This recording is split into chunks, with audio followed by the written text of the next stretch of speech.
오늘 우리에게 주시는 말씀은 사도행전 16장 1절에서 10절 말씀입니다. 사도행전 16장 1절에서 10절 말씀, 저와 여러분들이 한 절씩 교독하도록 하겠습니다. 16장 1절에서 10절 말씀 한 절씩 교독합니다. 바울이 더베와 루스드라에도 이르매 거기 디모데라 하는 제자가 있으니 그 어머니는 믿는 유대 여자요 아버지는 헬라인이라.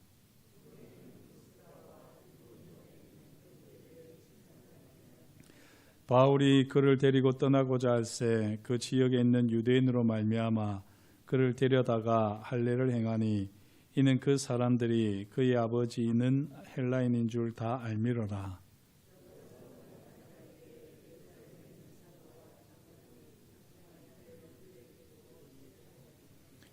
이에 여러 교회가 믿음이 더 굳건해지고 수가 날마다 늘어가니라.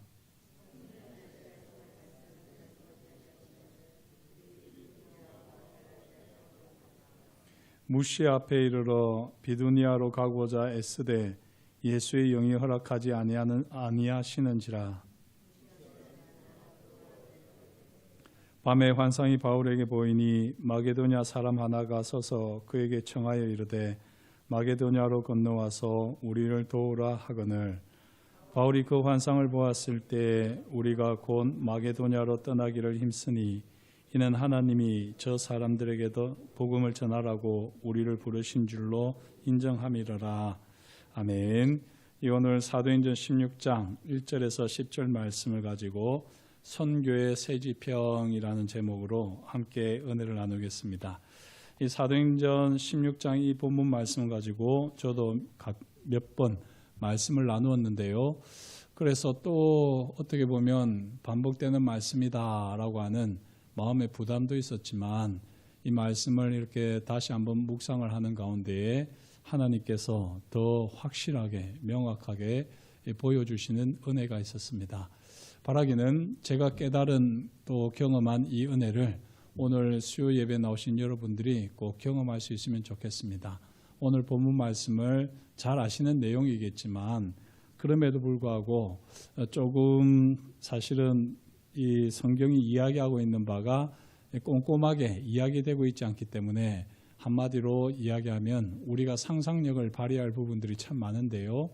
그런 상상력을 발휘할 수 있는 여지가 있다는 것은 사실은 우리 삶의 자리가 다양하게 변화될 때마다 말씀이 새롭게 경험될 수 있다는 겁니다. 이게 성경이 가지고 있는 묘미거든요. 우리가 성경을 읽고 공부를 해보면 알 수 있는 것처럼 빼도 박도 못하는 말씀이 있습니다.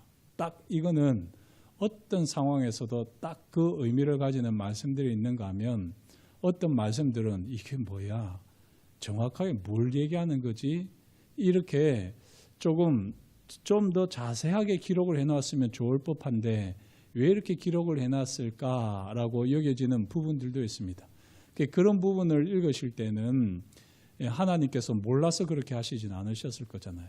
사실은 많은 의미를 담고 있고 또 우리 삶의 자리가 다양하게 변화될 때마다 새롭게 경험될 수 있는 말씀들, 그런 말씀드릴 때는 오히려 그 전체를 다 아우르도록 핵심만 이렇게 기록한 것이 성경이 가지고 있는 참 이 묘미입니다. 오늘 말씀도 사실 그렇게 볼 수가 있는데요. 이 오늘 말씀을 보게 되면 바울이 이제 디모데를 만나서 제2차 선교 여행을 시작하게 되는 장면입니다. 그런데 이 일이 있기 전에 어떤 일이 있었는지 바로 사도행전 15장 바로 앞에 36절부터 보게 되면요. 바울과 바나바가 아주 심하게 다투거든요. 39절 보시면 사도행전 15장 39절 보시면 서로 심히 다투어 피차 갈랐으니 이렇게 되어 있습니다. 서로 심히 다투었다 이 말은요. 우리가 상상하는 그런 겁니다. 솔직히 얘기하면 이거는 멱살을 잡고 칼부림을 안 했을 뿐이지요. 그거와 같은 감정 싸움이 있었습니다. 그래서 엄청난 대립이 있었습니다. 이거는 있을 수 없는 일입니다. 바울과 바나바에게는 있을 수 없는 일이었습니다. 사실 바울과 바나바를 중심으로 해서 안디옥 교회가 그리스도인이라고 하는 처음으로 이름이 불렸을 정도거든요. 그리스도 안에 있는 사람들, 이게 그리스도인인데 그런 그리스도인이라 불리는 데 있어서 가장 중요한 역할을 했던 바울과 바나바인데 이 두 사람이 서로 심히 다투었다는 겁니다. 칼부림이 안 났을 뿐이지 실제로는 그와 같은 감정적인 다툼이 있었는데요. 그렇게 하면서 이제 바나바는 마가 요한을 데리고 조카 마가 요한을 데리고 배를 타고 1차 선교 여행을 했던 그 순서대로 경로대로 선교를 떠나게 됩니다. 바울은 바나바와 같이 가기가 싫으니까 이제 실라를 데리고요. 역순으로 1차 선교 여행을 했던 그 역순으로 해서 육로로 해서 이제 이렇게 선교 여행을 떠나게 됩니다. 그러면서 1차 선교 여행의 제일 종착지에 해당하는 바로 이 더베와 루스드라 이곳에서부터 이제 바울은 선교를 시작하게 되는데요. 그 시작을 하는 가운데 이 디모데, 영적 아들이라고 할 수 있는 디모데를 먼저 세우는 거죠. 왜 이렇게 바울이 디모데를 세웠을까? 조금만 상상해 보면 바나바가 조카 마가 요한을 데리고 가듯이 바울도 이 디모데를 바나바에게 있어서 조카 마가 요한과 같은 그런 이제 다음 세대 일꾼, 지도자로 세울 만한 디모데를 생각하고는 이렇게 세워나가는 것을 볼 수가 있습니다. 지금 이렇게 바울은요, 바나바와 심히 다투었지만 사실은 계속해서 바나바의 영향 아래에 있는 겁니다. 이걸 이제 우리가 오늘 살펴보려고 하는데요. 그런 경우를 우리가 종종 우리 삶에서도 볼 수 있잖아요. 부부가 서로 싸웠어요. 서로 싸워가지고 안 해, 싫어, 안 해 이렇게 말은 해놓고도 나중에 딱 보면은 아내가 말한 대로 하고 있고 남편이 말한 대로 하고 있습니다. 그런 경우 있지 않습니까? 당장에는 서로 마음이 상해가지고 안 해 이렇게 해놓고는요. 결국에는 아내 말을 듣고 있는 자기 자신을 보게 되거든요. 지금 바나바와 바울이 심하게 다투었음에도 불구하고 그럼에도 불구하고 바울이 바나바가 제안한 대로 지금 선교를 하게 되는 겁니다. 그걸 잘 볼 수 있는 게 바로 이제 이 3절 말씀에서 보면 알 수 있는데요. 디모데가 루스드라와 이고니온에서 참 칭찬을 받는 그런 사람이었는데 이 바울이 디모데를 데리고 가려고 할 때 어떻게 합니까? 할례를 행합니다. 할례를. 디모데에게 할례를 행해요. 왜 할례를 행합니까? 이유가 있죠. 유대인으로 그 지역에 있는 유대인으로 말미암아 혹시 방해를 받을까 봐 디모데에게 할례를 행했습니다. 그런데 사실 바울은 원래 이런 사람이 아니거든요. 바울은 이 율법과 관련해서는 상당히 자유로운 사람이고 원래 바울은 유대인들에게 복음을 전하기로 되어 있습니까? 이방인들에게 복음을 전하기로 되어 있습니까? 하나님께서 누구에게? 이방인에게 복음을 전하라고 바울을 따로 불러 세웠다고 말씀하셨거든요. 그래서 바울에게는 이방인 선교라고 하는 이 분명한 목적을 가지고 자기를 하나님이 부르셨다고 생각하고 자기는 이방인 선교에 아주 특화된 인물이었습니다. 그래서 안디옥 교회를 세웠던 안디옥 교회에서 그렇게 사역을 했던 것 아니겠습니까? 그런데 지금 바울이 이 디모데를 데리고 가려고 하는데 디모데의 아버지는 헬라인이지만 어머니가 유대인이고요. 그렇게 어머니가 유대인이기 때문에 유대인 신앙을 따라서 아들인 디모데도 할례를 받아야 되는 것이 유대인 율법입니다. 그래서 이 율법을 따라서 혹시 이 가는 곳마다 유대인들이 또 방해를 하면 안 될 것 같으니까 바울이요 이 디모데를 할례를 받게 하는 겁니다. 이미 할례를 받을 나이가 훨씬 지났는데도 불구하고 할례를 받게 하는 겁니다. 이거는요 솔직히 말씀드리면 바울이 타협을 하는 거예요. 선교를 잘하기 위해서 자기가 이방인 선교에 특화가 되어 있음에도 불구하고 유대인들이 있는 그 사람 유대인들로 인해서 여러 가지 방해를 받을 것 같으니까 디모데에게 그런 시비거리를 만들지 않기 위해서 할례를 행하게 했던 것입니다. 여기서 보게 되면 바울은요 오히려 자기가 부름을 받은 대로 사역을 하지 못하고 바나바의 선교 사역에 가깝게 지금 사역을 하고 있습니다. 4절도 보시면요. 여러 성으로 다녀갈 때에 예루살렘에 있는 사도와 장로들이 작정한 규례를 그들에게 주어 지키겠다라고 되어 있습니다. 예루살렘에 있는 사도와 장로들이 작정한 규례가 무엇이냐? 바로 사도행전 15장에 나오는 예루살렘 사도회의에서 있었던 것이거든요. 네 가지만 하지 않으면 모든 것이 다 괜찮다라고 말을 했습니다. 그런데 바울은요, 고린도 교회에게 보낸 편지를 보면 알 수 있지만 이 네 가지에 대해서도 바울은 상당히 자유로운 인물이었습니다. 이방인들에게는 사실 이것까지도 그렇게 꼼꼼하게 가르칠 필요가 없다는 것을 바울은 알고 있는 사람이었어요.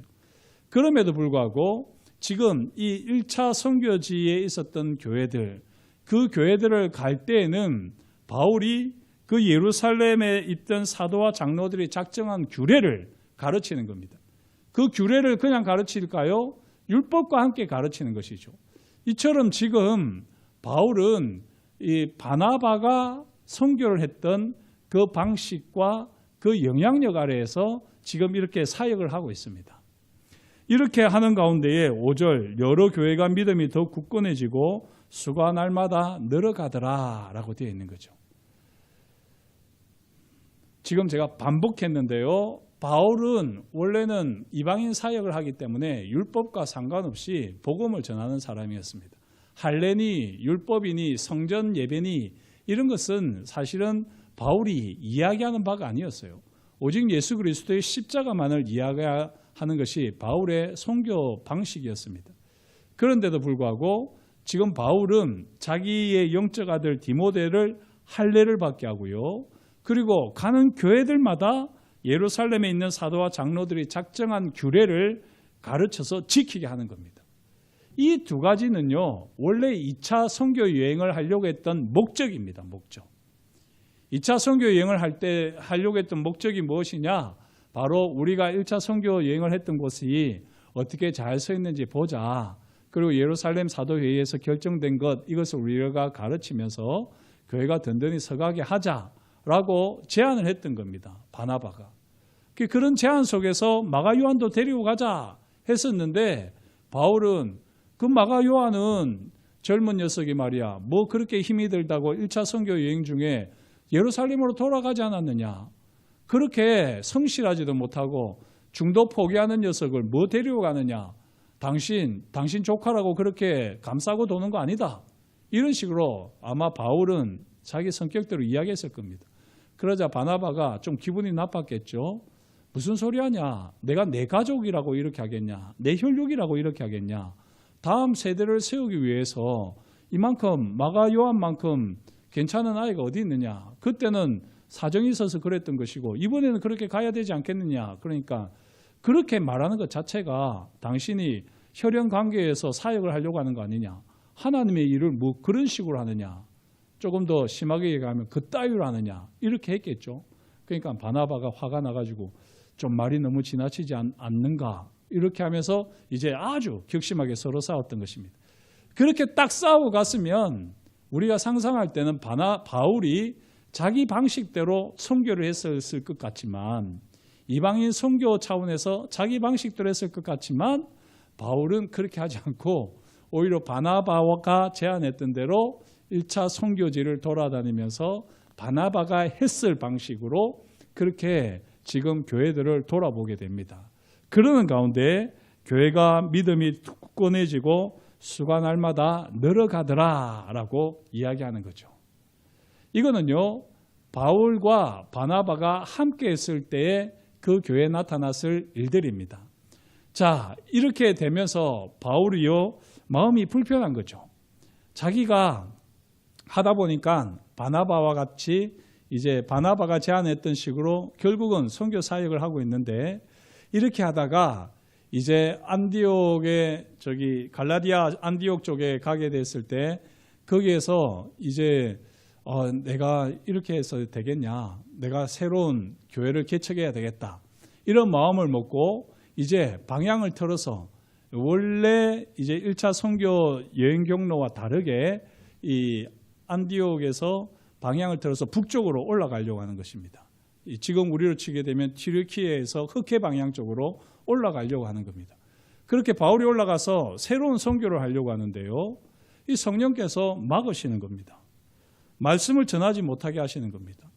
그래서 왜 이렇게 하시지? 그러고는 바울이 다시 부르기아와 갈라디아 땅, 이것도 우리가 지금은 정확하게는 알 수 없는 지역이지만 이제 저 흑해 쪽으로 올라가는 또 다른 방향 쪽으로 그렇게 방향을 틀어가지고 가려고 하는데요.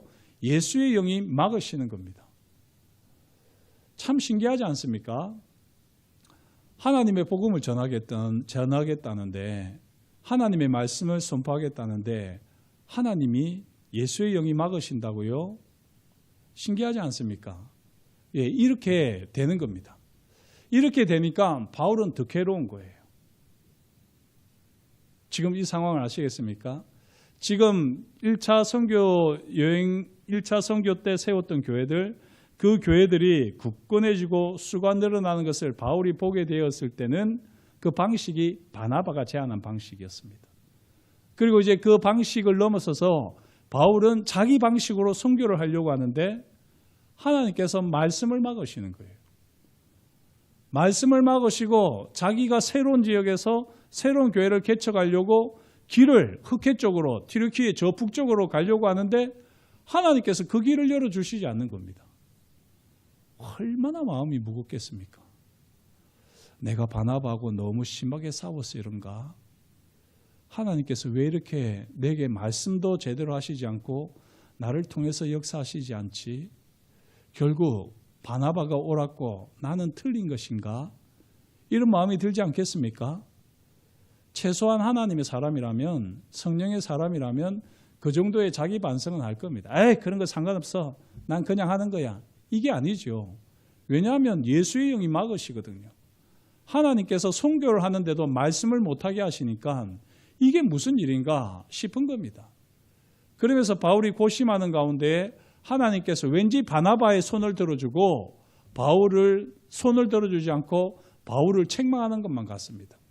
그래서 이 바울이 너무 이제 무거운 거예요, 마음이. 그렇게 무거운 가운데에서 바울이 이제 무시아를 지나 드로아 항구에 이르게 되는데요. 이 드로아 항구에 이르러서 한참을 지냈던 것 같아요. 이렇게 지내는 가운데에 사실은 의사 누가가 등장하게 됩니다. 여기는 의사 누가가 실질적으로 이름이 나오진 않지만요. 10절 말씀에 보면 바울이 그 환상을 보았을 때 우리가라고 되어 있죠. 여기 주어가 우리가로 바뀌어져요. 이게 사도행전에서 아주 중요한 부분인데요. 이 사도행전 16장 10절에서부터 주어가 우리가로 바뀌면서 사도행전을 쓴 누가가 드디어 바울과 함께 선교 여행을 시작하게 되는 겁니다. 그래서 사도행전을 쓰는 자신을 포함시켜서 우리가라고 이야기하게 되는 겁니다. 여기서 학자들이 이제 조금 상상력을 발휘해서요, 뭐라고 이야기하느냐면 바울이 너무나도 힘이 든 거죠.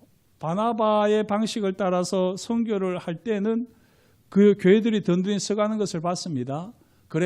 그러고는 자기 방식으로 새로운 선교 개척 사역을 시작하는데 하나님께서 말도 못하게 하시고 가는 길을 예수의 영이 막으시는 거예요. 그러면서 이 바울의 마음이 완전히 상해버리는 겁니다. 이거는 이유도 없는 거죠, 사실은. 이유도 없는데 하나님이 바나바의 손을 들어준 것 같고 하나님께서 바울을 완전히 책망하시는 것 같고 바울의 사역과 존재를 인정하지 않는 것만 같으니까 이 바울 성격에 분도 아마 일어났을 테고 자기 스스로도 자기의 이 모든 것을 어떻게 해석해야 될지 몰라가지고 끙끙 앓는 거죠. 전전긍긍하고 있고 거의 죽을 만큼 아파할 때에 그때에 이제 수소문 끝에 의사 그리스도인을 만나게 되었는데 그 의사 그리스도인 누가가 바울을 이제 문진하러 온 거죠. 그렇게 하면서 이제 의사 누가와 바울은 함께 사역을 시작하게 된 겁니다. 의사를 찾다가 누가를 만난 것이다. 이렇게 대부분이 해석을 합니다. 이렇게 이제 의사 누가를 만나서요. 누가의 간병 속에서 바울은 그래도 조금 회복을 되고 있었겠지요. 그러던 어느 날 꿈에 이제 마게도냐 환상을 보게 되는 것입니다. 이 마게도냐 환상을 보는데 뭐라고 되어 있습니까? 9절에 보니까 환상이 바울에게 보이니 마게도냐 사람 하나가 서서 그에게 청하여 이르되 마게도냐로 건너와서 우리를 도우라 이야기하는 겁니다. 마게도냐에서 손을 해가지고 마게도냐로 와서 우리를 도우라. 마게도냐로 와서 우리를 도우라. 이걸 바울이 환상을 보게 되는 것입니다. 이 환상을 보았을 때에 바울이요 어떻게 합니까? 우리가 곧 마게도냐로 떠나기를 힘썼다.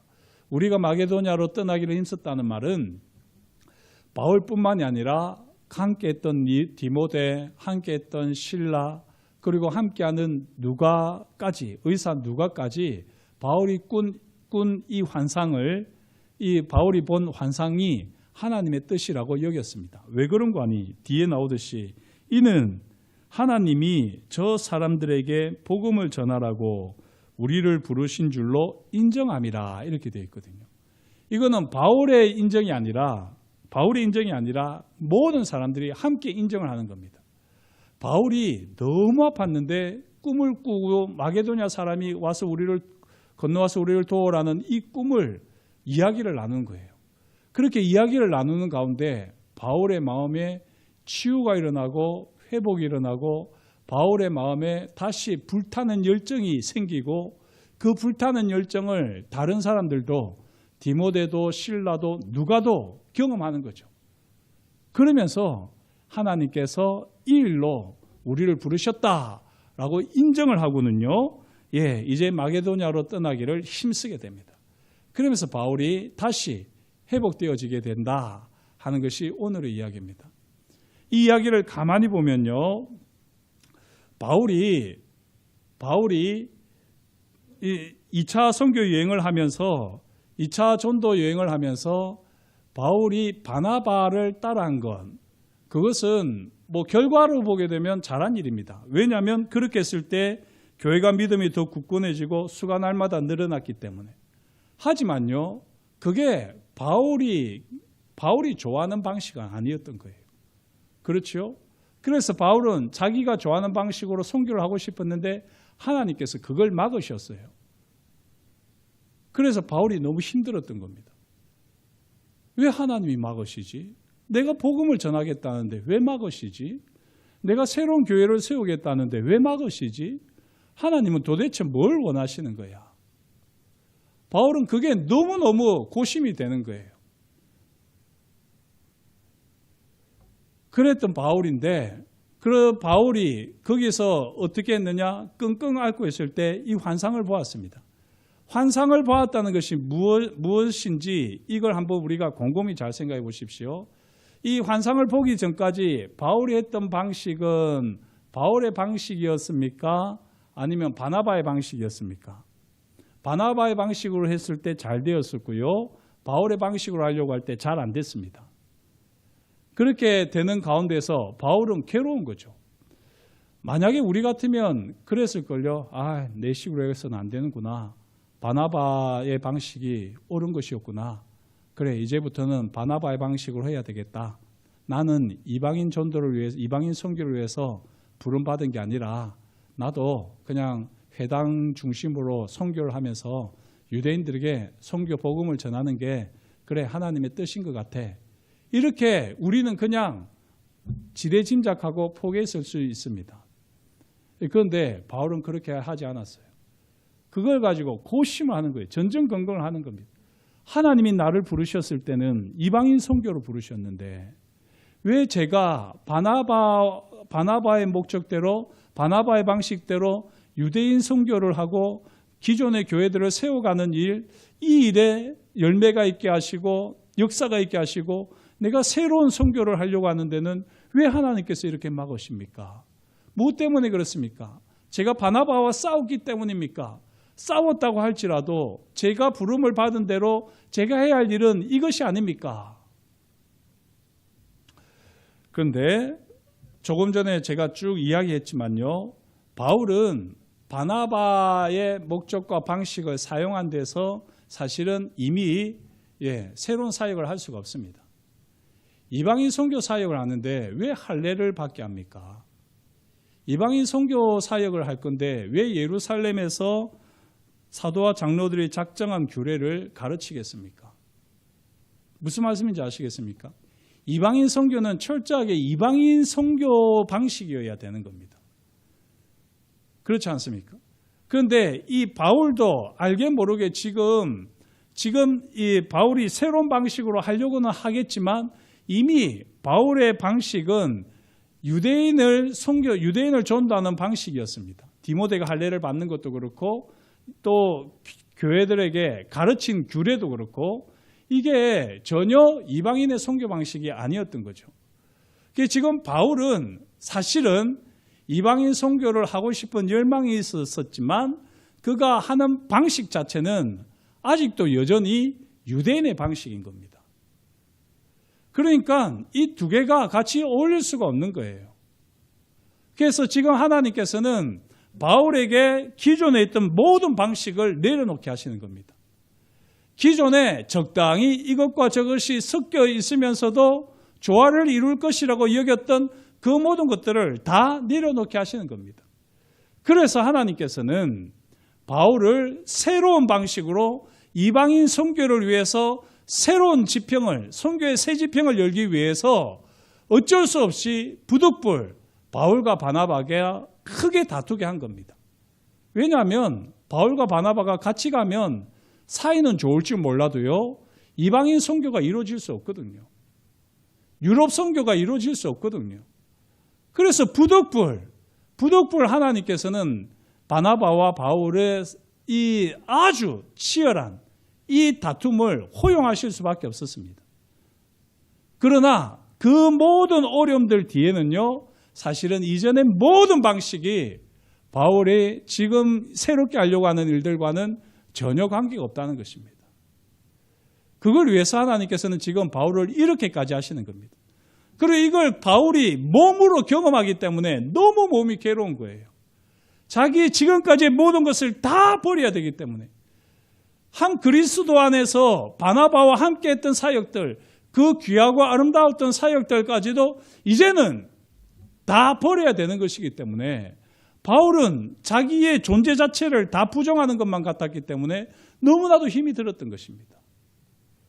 그러나 마게도냐 환상을 보는 순간 바울이 탁 머리를 치고 무릎을 치면서 깨닫는 거죠.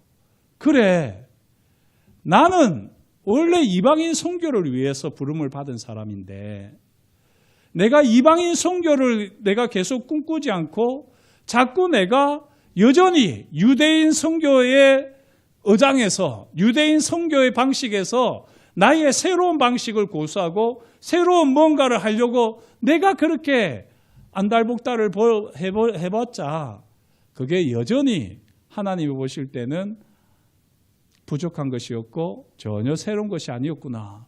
이걸 바울이 깨닫는 겁니다. 그리고 이걸 같이 공유했을 때 다른 동료들도 인정을 하게 되는 거죠. 그래서 바울은 이제 진짜 이방인 선교하는 마음으로 새 마음과 새 영을 가지고 주님께서 보여주신 환상을 따라 이제 마게도냐로 가게 됩니다. 이게 우리가 잘 아는 대로 아시아에서 유럽으로 첫 발을 내딛게 되는 일이고요. 이렇게 함으로써 유럽에 처음으로 이제 선교가 시작되는 것입니다. 지금까지는 선교가 아시아에만 머물렀어요. 아시아에만. 물론 유대인들은 로마에까지도 가고 했었습니다.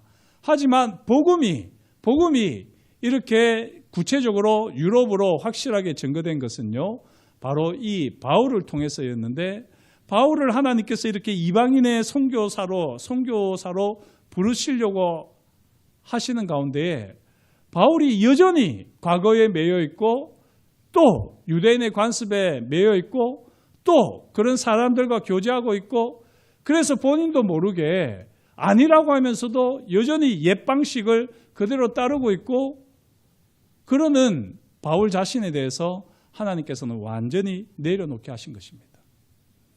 그리고 유럽으로 이제 선교를 가게 되면서 제일 먼저 선교했던 곳이 어디입니까? 바로 빌립보 아닙니까? 이 빌립보에서 이제 루디아라고 하는 옷감 장사를 만나게 되고요. 또 그 여인 집을 중심으로 해서 이제 교회가 세워지게 되는데 그게 바로 빌립보 교회입니다. 그래서 바울에게 있어서 가장 마음에 남아있는 교회는 어떤 교회겠느냐? 제가 바울이라면 바울은 빌립보 교회를 제일 좋아할 겁니다. 아니나 다를까 한번 여러분들이 이 바울이 쓴 편지들을 쫙 읽어보세요. 뭐 로마에 보내는 로마서라든지 에베소 교회에 보내는 에베소서라든지 또는 빌립보 교회에 보내는 빌립보서라든지 이런 걸 쭉 읽어보시면요. 바울의 신앙 고백이 가장 잘 녹아있는 게 빌립보서입니다. 그리고 그 교회를 가장 애틋한 마음으로 사랑하는 마음으로 이 자기를 이렇게 드러내고 있는 마음을 드러내고 있는 편지가 빌립보서입니다. 왜 그럴까요? 바울이 너무 힘든 상황에서 지금까지 자기가 제대로 하나님을 섬기고 선교하고 있다고 여겼지만 그 모든 기존의 방식을 다 내려놓게 하시고 새로운 방식으로, 새로운 눈으로, 새로운 마음으로, 새로운 지역, 유럽에서 선교를 하게 하시는 하나님의 말씀에 순종했을 때 첫 열매가 빌립보 교회였기 때문에 바울에게 있어서는 빌립보 교회는 두고두고 마음에 새겨놓는 교회였습니다. 그런 빌립보 교회를 향해서요, 바울이 편지를 쓴 내용을 보면 바울의 사역을, 바울의 마음을 가장 잘 보여주는 내용입니다. 이런 관점에서 빌립보 말씀을 보면요, 참 은혜가 되는데요. 빌립보서 1장 20절에서 22절 제가 한번 읽겠습니다.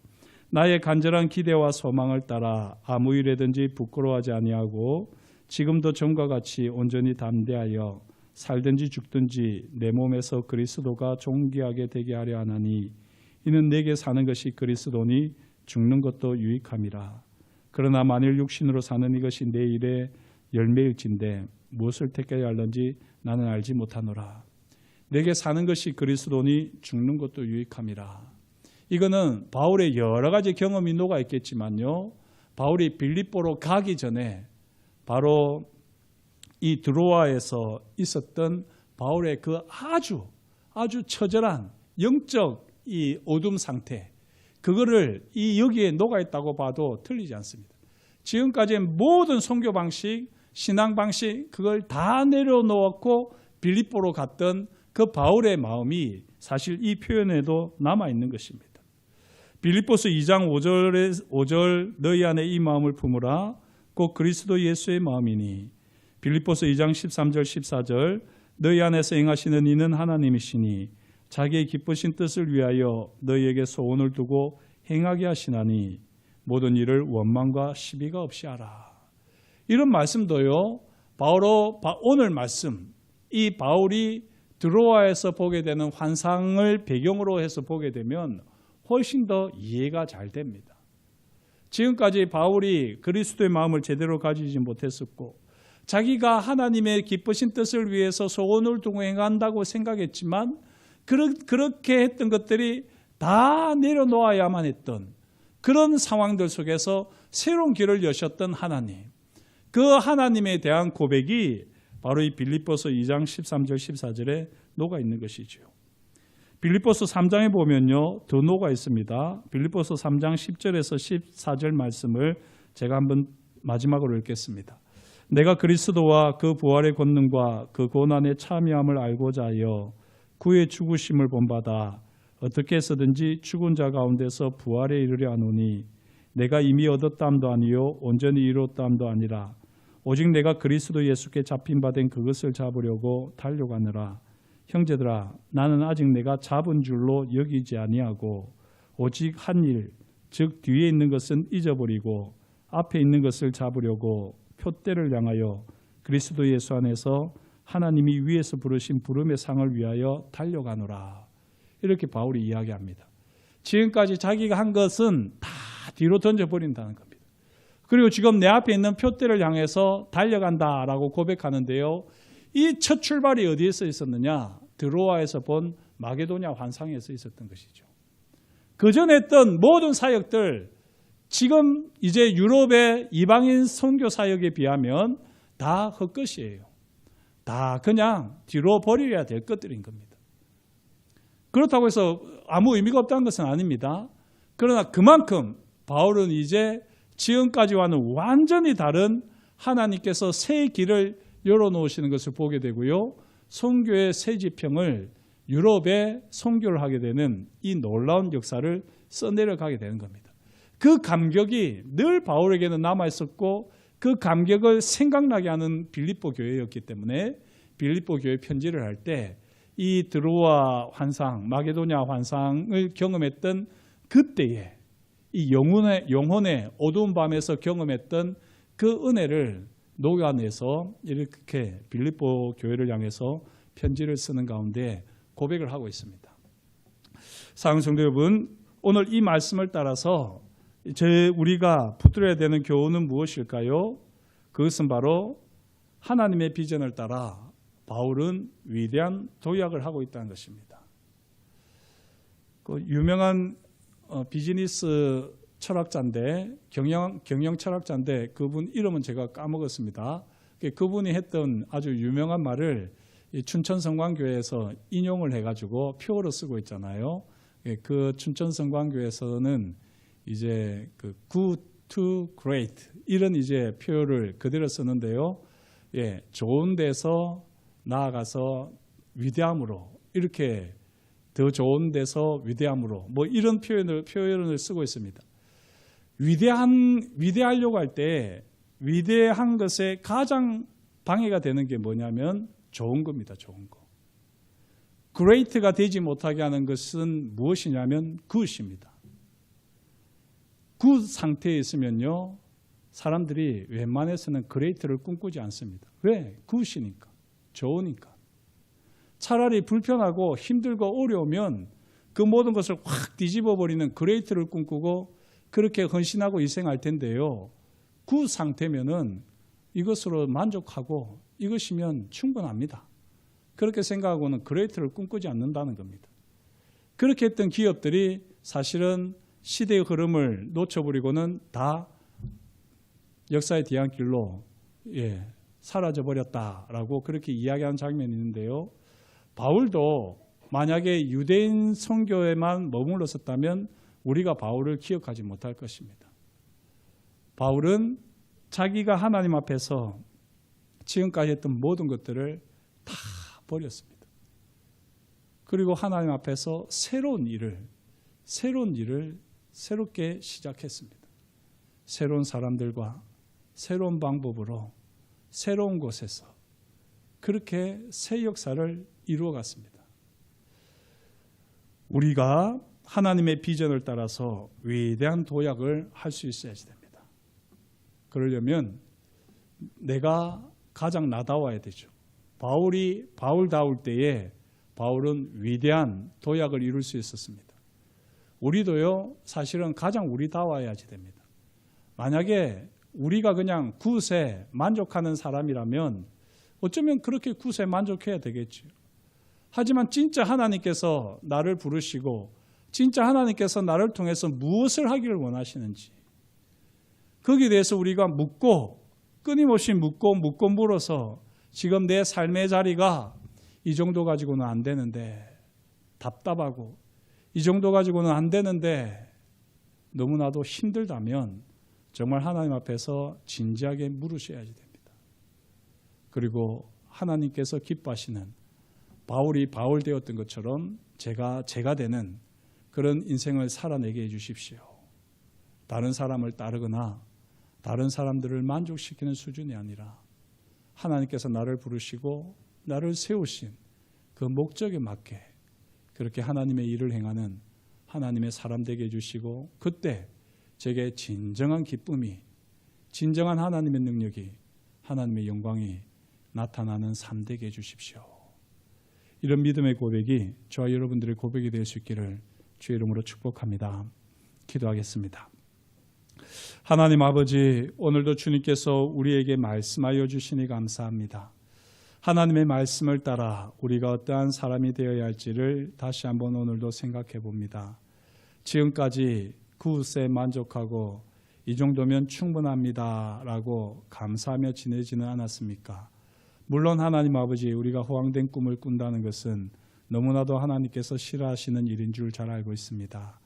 그러나 하나님께서 우리에게 주신 달란트는 많은데 우리는 고작 100달란트만 활용하고 있으면서도 하나님 앞에서 충성되고 잘하였다고 스스로 착각하고 있지는 않습니까?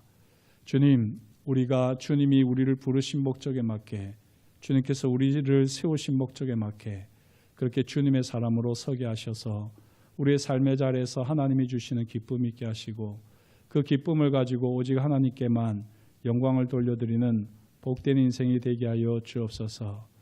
굿에 만족하지 않고 그레이트를 꿈꾸며 하나님의 나라를 이루어가는 하나님의 백성들로 우리를 다듬어 가실 것을 인하여 감사를 드리며 예수님의 이름으로 기도드립니다. 아멘.